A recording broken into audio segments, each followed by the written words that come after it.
Hey, welcome guys, it's Caking All the Way with Lolade Okujimi, and I am so happy to be back after a very long break. And as you can see, we're well rested, we have a new set, we have a new crew, and this promises to be extra exciting, educative, and all around amazing.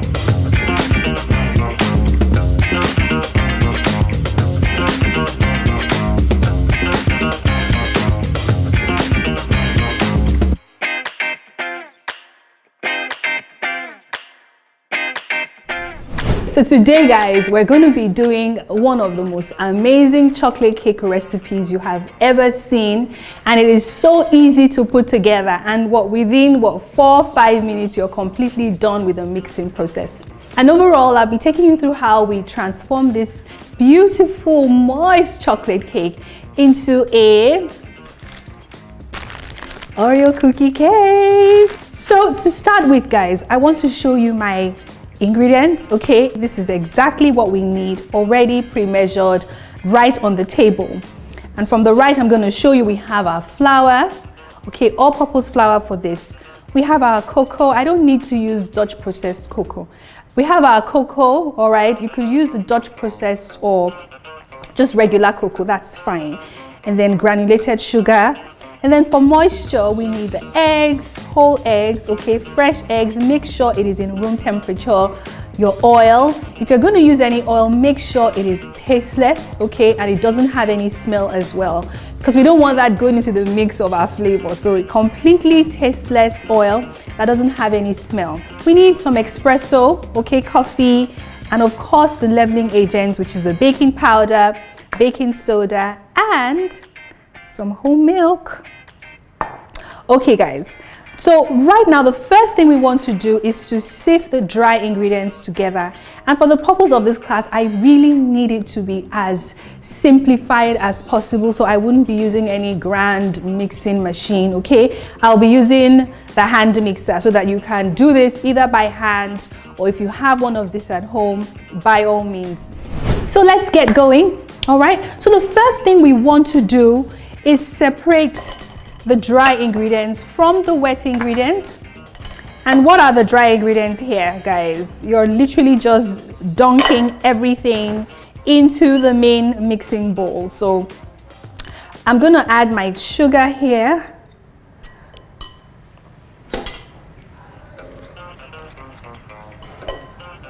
Into the main mixing bowl. I'll take this out of the way.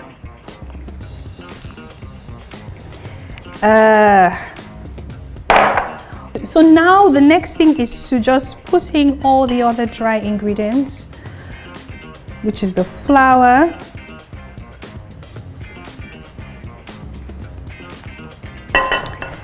the cocoa powder. So once my flour and cocoa powder are in the sieve, I'm going to quickly now add my baking powder,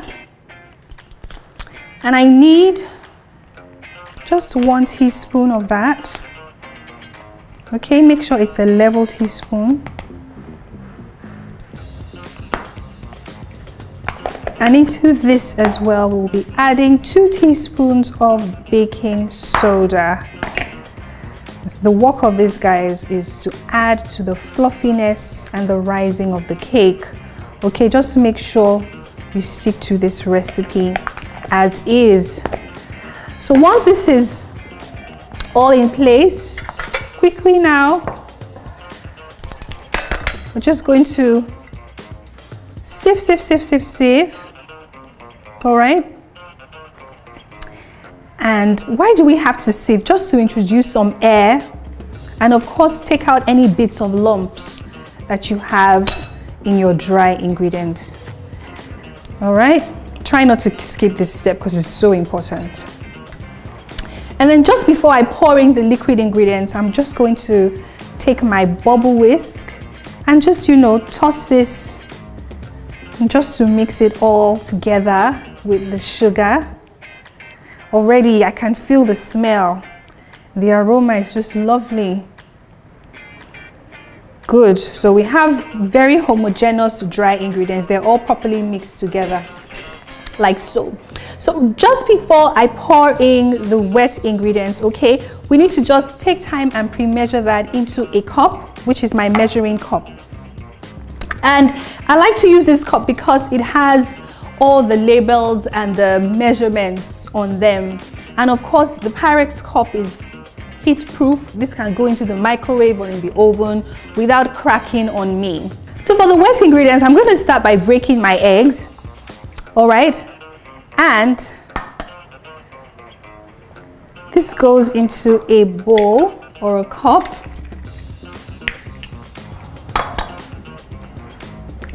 Like so. All right, so the eggs are measured out. Then we need 1 cup of milk. All right. And then of course my cup has, just gonna look for the portion that has the cup. And this is 1 cup of milk.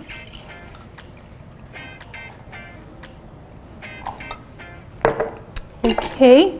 And to that we're adding half a cup of oil. All right. I'm going to pour in my eggs into this right now. And of course, good quality vanilla extract. We need about 1 teaspoon of this. But hey guys, I love this so much and I need the flavor to just be all over my cake. Okay, so now before we pour this into the dry ingredients, we want to give it a mix. Pour this into a much bigger bowl. So guys, look at my cup. Right here I have some of the vanilla extract just sitting down there. It hasn't gone into the mixture that I put in the bowl. But not to worry, all of this is still going to go in at the end of the day because I'm going to use this now to measure like a cup of hot water. And into that we will add some coffee. Okay, and that, like I mentioned, is to just add to the intensity and the yumminess of our chocolate cake. Okay, so quickly now I'm going to grab my whisk. And guys, if I had done this in the smaller cup, it will be all over the place. But I mean, if you're working with your mixer at home, by all means, just dunk this into your dry ingredients. But I'm just trying to be extra careful because I don't want my table to be messy. Okay, and then I'm going to pour this into the dry ingredients.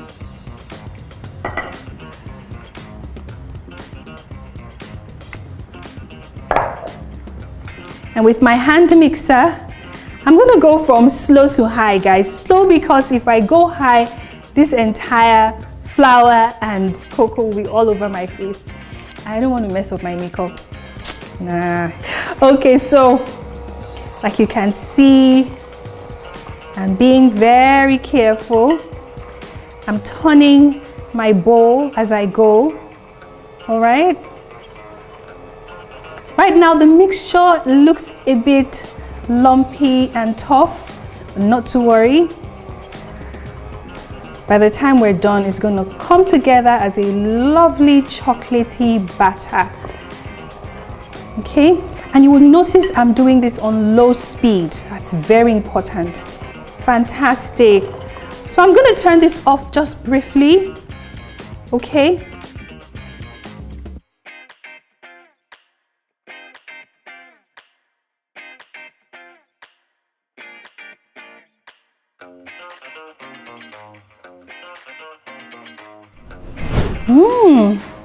Look at that smell. Wow. Beautiful smell. So quickly now I am going to add this into the batter. Remember, it has to be hot boiling coffee, all right?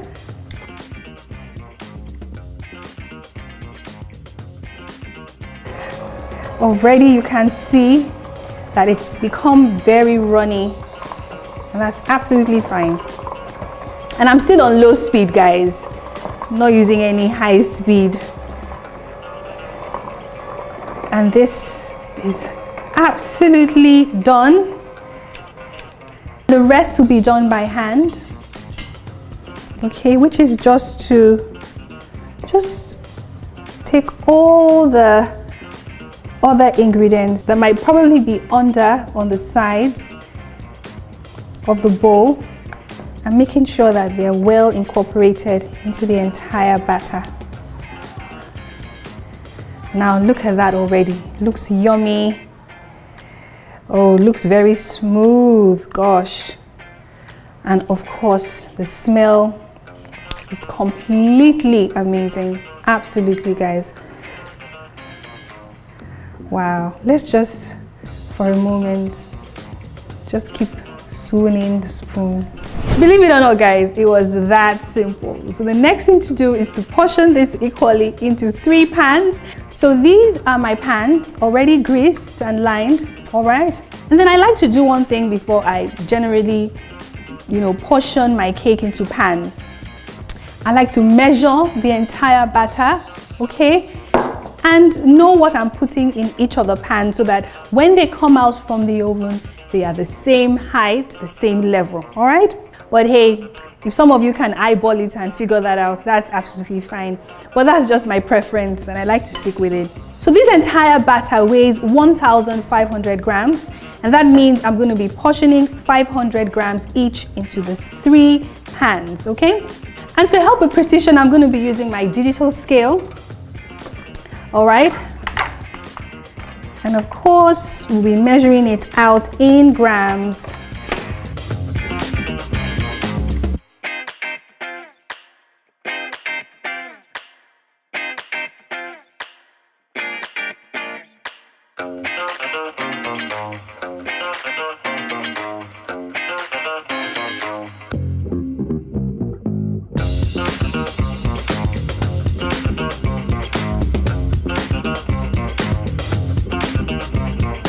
Make sure you scrape the entire sides of your bowl so that you have all your yumminess all inside your cake pans.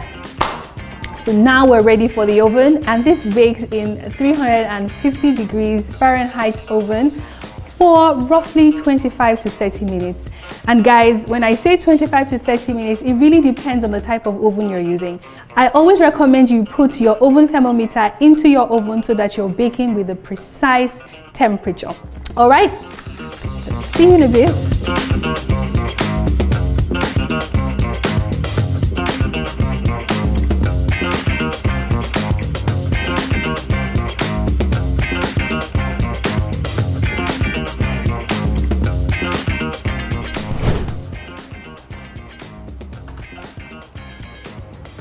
Yes, our cake is all done after 30 minutes.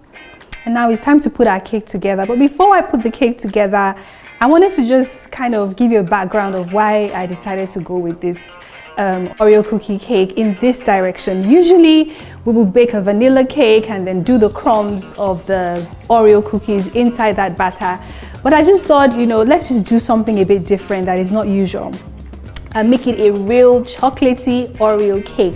Now that the cakes are baked and cooled, join me again in part 2 and I'll be showing you how we turn these chocolate cakes into a spectacular showpiece. See you!